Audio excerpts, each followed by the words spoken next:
पुराने जमाने में राजा महाराजा किला क्यों बनवाते थे? एक बड़ी वजह यह है कि वे बेहतर तोपें नहीं बना पा रहे थे। जिन राजाओं के पास बेहतर हथियार नहीं थे, उनके पास सिर्फ दो रास्ते थे। पहला, ऐसे हथियार बनाओ ताकि दुश्मन आक्रमण न करें। दूसरा, ऐसे किले बनाओ जिससे दुश्मन आक्रमण न कर सके। हथियारों की इंजीनियरिंग को जज एवं पुलिस सबसे ज़्यादा एवं सीधे तौर पर प्रभावित करते हैं।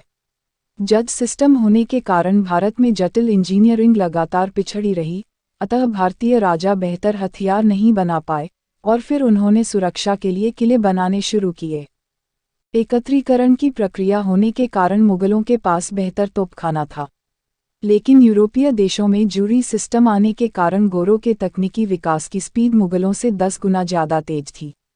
जूरी सिस्टम के कारण पुर्तगाल, स्पेन, फ्रांस, जर्मन, ब्रिटेन आदि में न सिर्फ ज़्यादा बेहतर तोपें बनाई बल्कि उन्होंने बंदूक बनाना भी सीख लिया था।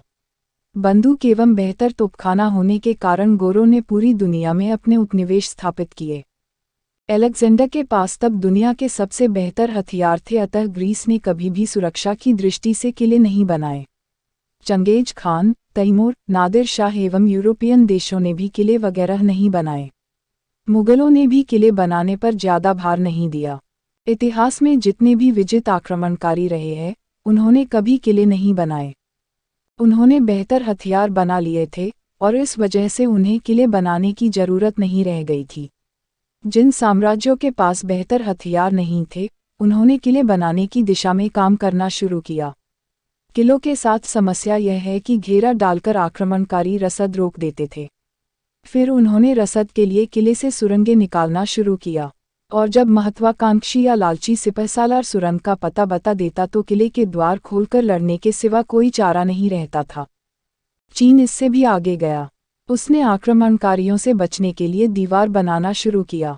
यदि राजा नागरिकों को हथियार रखने की अनुमति एवं हथियार चलाने का प्रशिक्षण देने पर शक्ति लगाते, तो उन्हें दीवार खड़ी करने जैसे बकवास प्रोजेक्ट पर काम नहीं करना पड़ता। लेकिन उन्होंने नागरिकों को हथियार रखने की अनुमति एवं प्रशिक्षण नहीं दिया। क्यों? क्योंकि राजा को लगता था कि यदि नागरिकों के पास हथियार आ गए तो वे राजा के खिलाफ विद्रोह कर सकते हैं, या उनका प्रतिद्वंदी नागरिकों को राजा के खिलाफ भड़का सकता है। यहाँ जिस प्रकार के किले की चर्चा की गई है, उसका आशय सुरक्षा की दृष्टि से बनाए गए किले से है, रिहाइश के लिए बनाए गए कलात्मक किले से नहीं।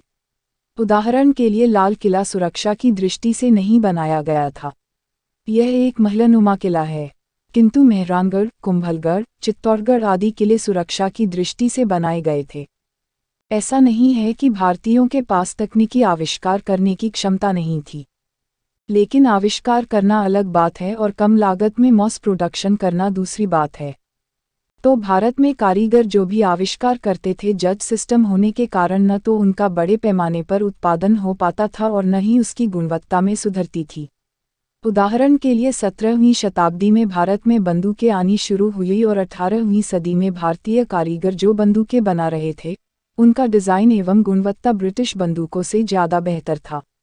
गोरों ने इस भारतीय डिज़ाइन को एडॉप्ट किया और बाद में लाखों बंदूकें भारतीय डिज़ाइन से कॉपी करके ही बनाई गई।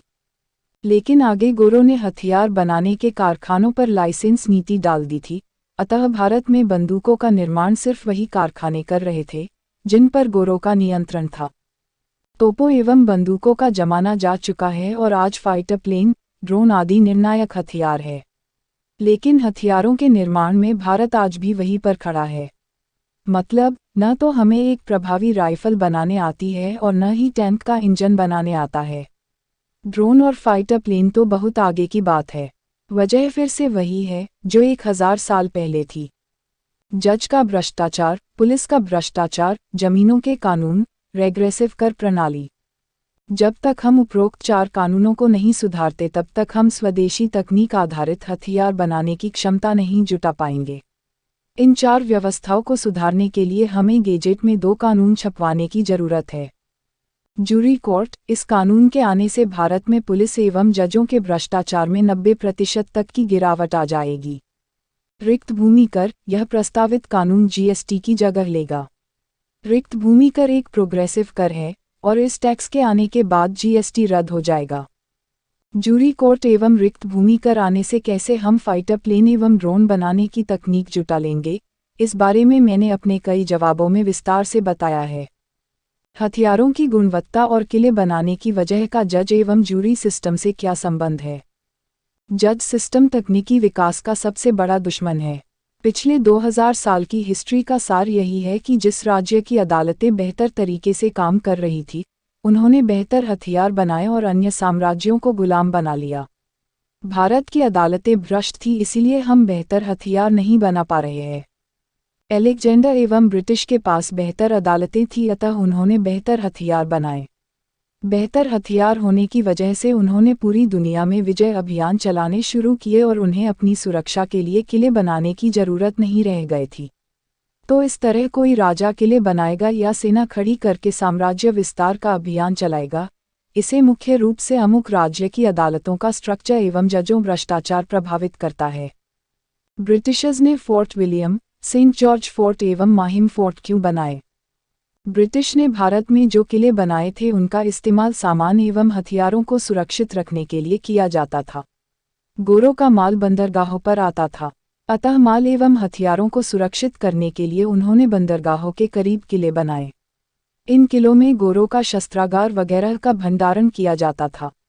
ये किले 16वीं से 17वीं सदी में बनाए गए थे, और जब गोरे भारत को पूरी तरह से टेक ओवर कर चुके थे तब भी इन किलों का इस्तेमाल हथियार आदि रखने में किया जाता था। सेंट जॉर्ज फोर्ट कोलकाता में हुगली नदी के किनारे बनाया गया था। इसमें कोलकाता बंदर पर आने वाले माल एवं हथियार स्टोर किया जाता था। फोर्ट विलियम, इसे मद्रास बंदर के करीब बनाया गया। फोर्ट माहिम, इसे ब्रिटिश ने नहीं बनाया था। यह किला गोरों को पुर्तगाल से मिला। इस किले में वे बॉम्बे बंदर पर आने वाले माल एवं हथियार को स्टोर करते थे।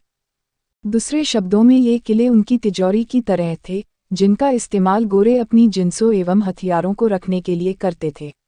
भारत के राजाओं ने जो किले बनाए वे दुर्गम थे, पहाड़ों पर स्थित थे, उन्हें बनाने में दशकों लगते थे और इनका इस्तेमाल युद्ध से बचने के लिए किया जाता था। फ्रांस में नेपोलियन ने तटीय इलाकों में किले क्यों बनवाए थे?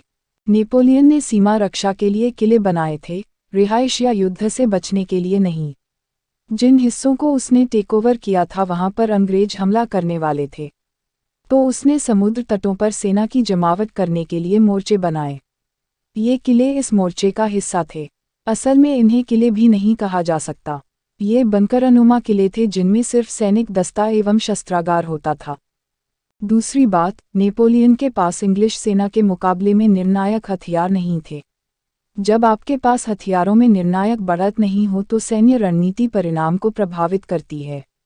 नेपोलियन का एज हथियारों की गुणवत्ता नहीं थी, अतः वह रणनीतिक बढ़त पाने के लिए अपनी सेना की जमावट बेहतर तरीके से कर रहा था। बंकरनुमा किले उसी का हिस्सा थे। ब्रिटेन में भी कई किले हैं।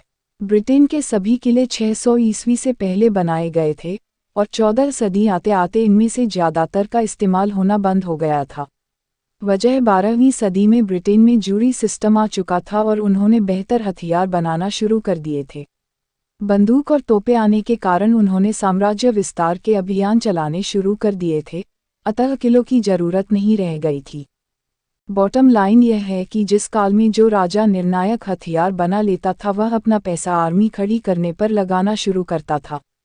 किले बनाने से राज्य की इकोनॉमी पर बहुत वजन आता था, लेकिन जब कोई राजा देखता था कि उसके आसपास ऐसे राज्य मौजूद हैं जिनसे उसे खतरा है और उसके पास निर्णायक हथियार नहीं है तो वह डिफेंसिव मोड में आकर किले बनाने में पैसा फूंकना शुरू कर देता था।